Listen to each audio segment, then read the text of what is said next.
The ruble has smashed a 4-year high against the US dollar. The Russian currency strengthens ahead of upcoming tax payment. The Russian ruble reached a 4-year high on the US dollar and a 7-year high against the euro on Friday. That is incredible.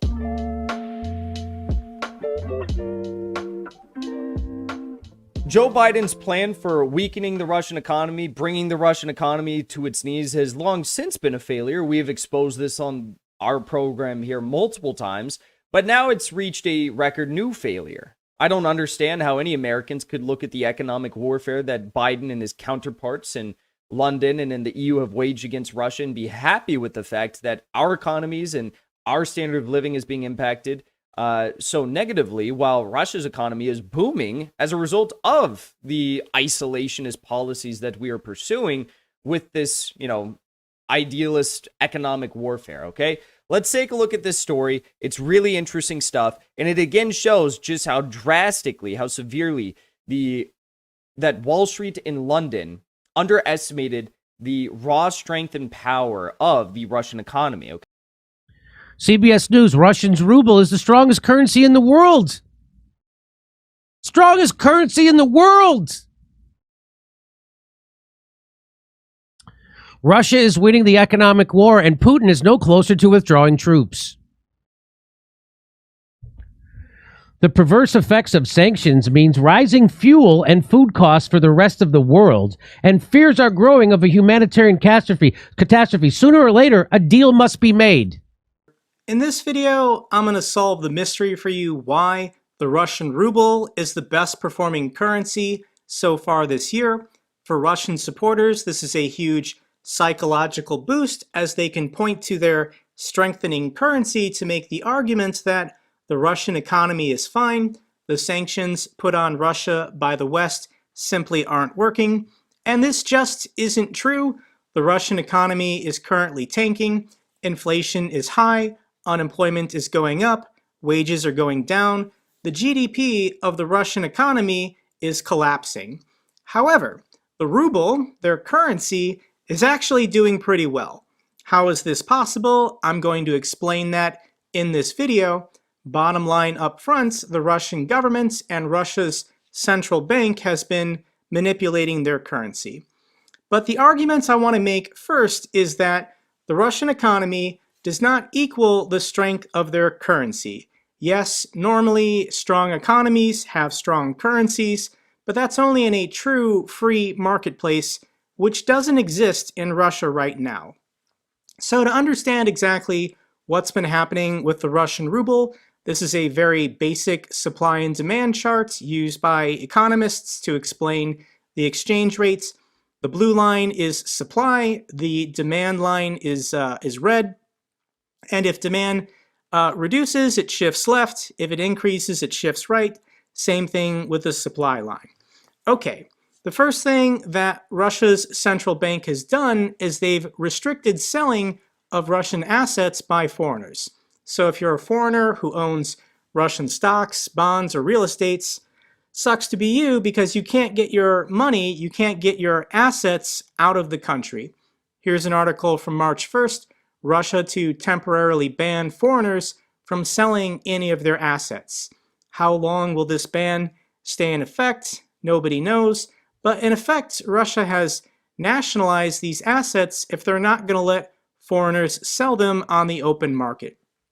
So by doing this, they've artificially net increased the demand for their assets, raising the price of their currency. If you still want to buy Russian real estate, bonds, or stocks, they'll let you do that.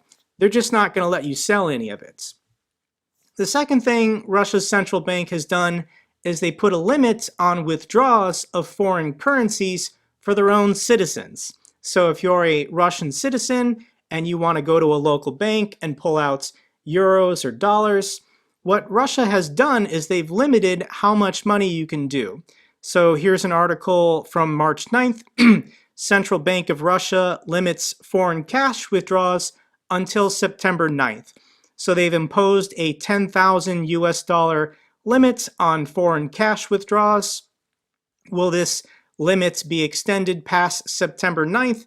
My suspicion is yes, so that Russians can't get their money out of Russia.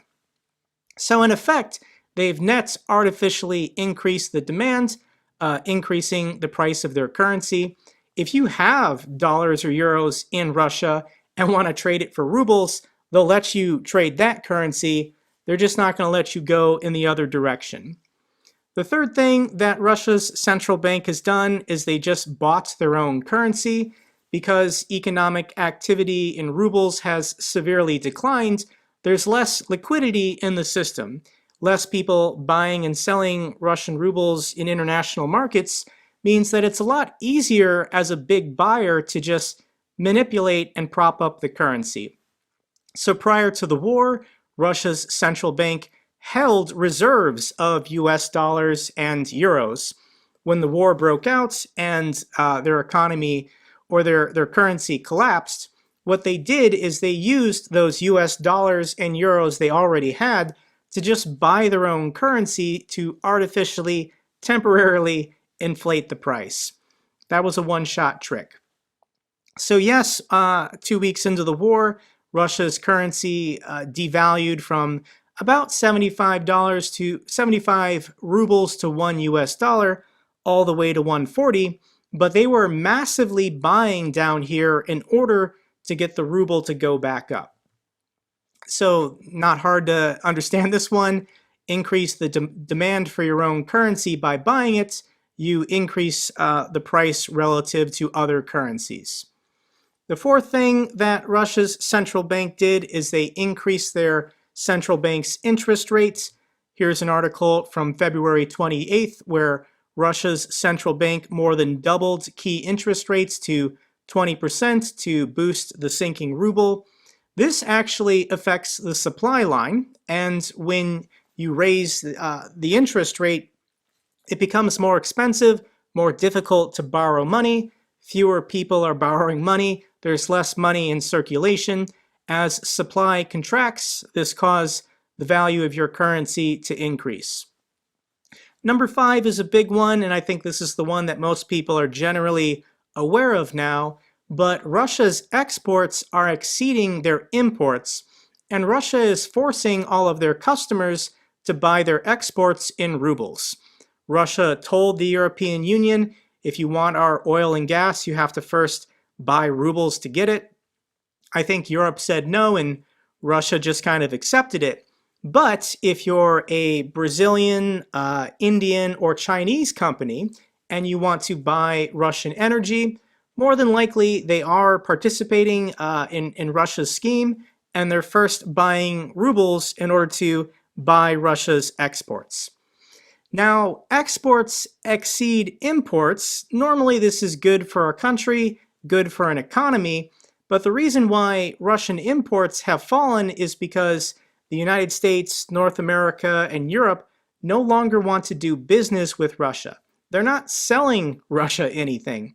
So Russia's exports, being primarily energy, have remained relatively constant, but they've just stopped importing stuff. Reason why is obvious. Europe is still dependent on Russian oil and gas for energy needs, but in 6 months or a year, if they can get rid of this need for Russian exports, potentially this will greatly impact the Russian economy. But in the short term, this is increasing the net demand relative to their imports and exports, which improves the strength of their currency. Okay, so Russia did it. They propped up their currency. It's now stronger today than it was before the war. How does this benefit Russia? How does this benefit the average Russian citizen? So here's the list. Number 1 is you're going to get a better exchange rate when traveling abroad.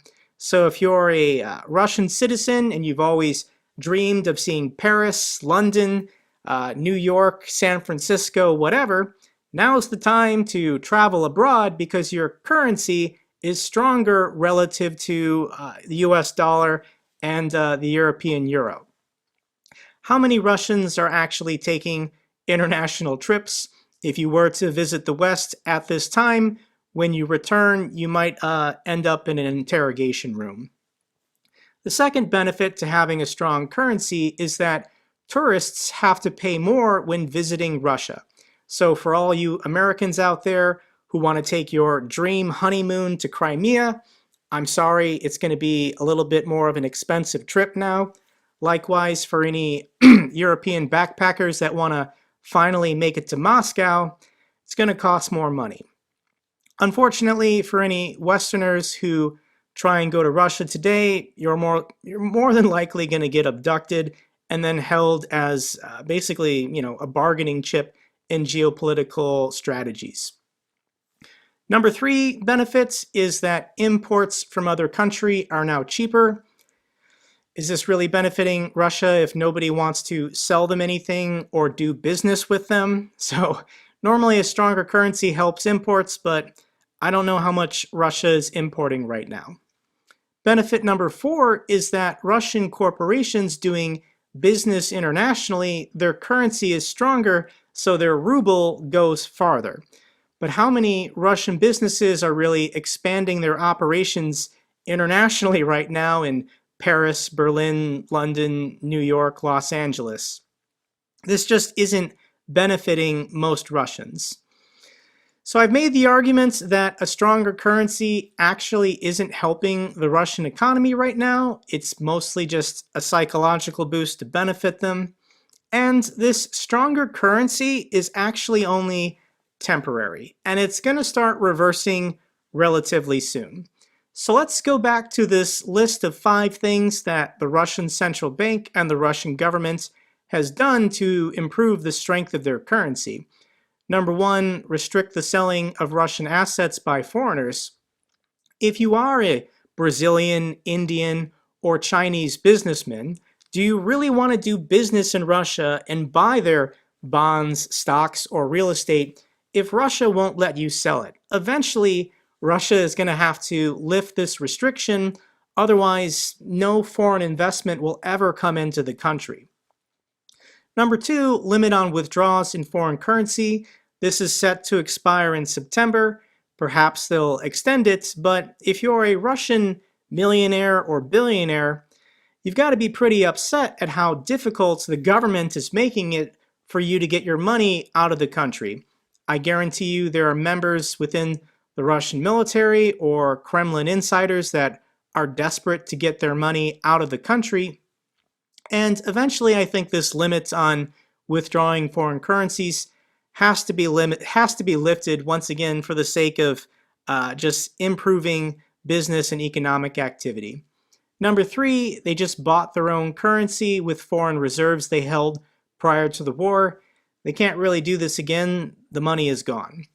Number 4, raising the interest rates. Yes, this will help your currency, but it's devastating to the economy. If it's costing you greater than 20% to borrow money, you're not going to buy a house, you're not going to get a car loan, you're not going to start a small business, you can't finance debt basically.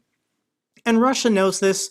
They've already cut their key interest rate down to actually where it was before the war even started, because their measures they've taken to boost the ruble have been so successful.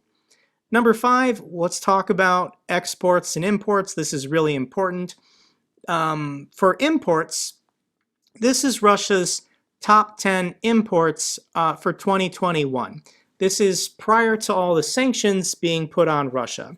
So what were they buying? What can they not domestically produce themselves? Machinery, including computers, electrical machinery, vehicles, pharmaceuticals, plastics, optical, technical, medical equipment, iron and steel, organic chemicals, fruits and nuts. With Western sanctions being put on Russia, and with all of the hostility that the central bank and the Russian government has placed on economic activity and business, nobody wants to do business with Russia. They are an economic pariah to the Western world, but in general, I mean, even if you're a friendly country, let's say India or China, how much do you really want to risk your capital, your money, investing in Russia or selling them stuff when their currency is currently being manipulated heavily? So this brings us to exports and how a stronger currency might actually be hurting Russian exports. Now, obviously, we know what Russia's top export is, it's gas and petroleum. There's always going to be a demand for petroleum and gas around the world. But what about Russia's other smaller export industries? We have platinum, gold, aluminum, wood, oils, copper, diamonds. We've got fertilizers, gas turbines, frozen fish. I understand that frozen fish might not make up a huge percentage of Russia's exports, but there are lots of people working in Russia right now that are harvesting these fish and selling them international. As Russia's currency rises, their exports actually become less competitive. So if you're a Chinese businessman or a Chinese vendor, as the Russian currency strengthens, maybe those frozen fish now look too expensive and you'll want to buy frozen fish from either Japan or South Korea. Potentially, if their exports aren't competitive, companies that produce all of these goods and services will start laying off people. This actually has a huge negative economic impact on the Russian economy when their currency strengthens. And to a certain extent, Russia might even want a weaker currency in order to domestically keep people employed. If exports are more competitive because your currency weakens, then more Russian companies might hire more and retain workers. But that simply isn't happening right now. I could talk to you for another 20 minutes in every way that the Russian economy right now is screwed and currently collapsing. Russia is set to default on their foreign debt for the first time since 1917. Once again, does any international actors, friendly or unfriendly, want to do business now or in the near future when this is how the Russian state acts internationally? You need foreign investment. You need integration into the global economy. Otherwise, you're just setting yourself up to be a much larger version of North Korea.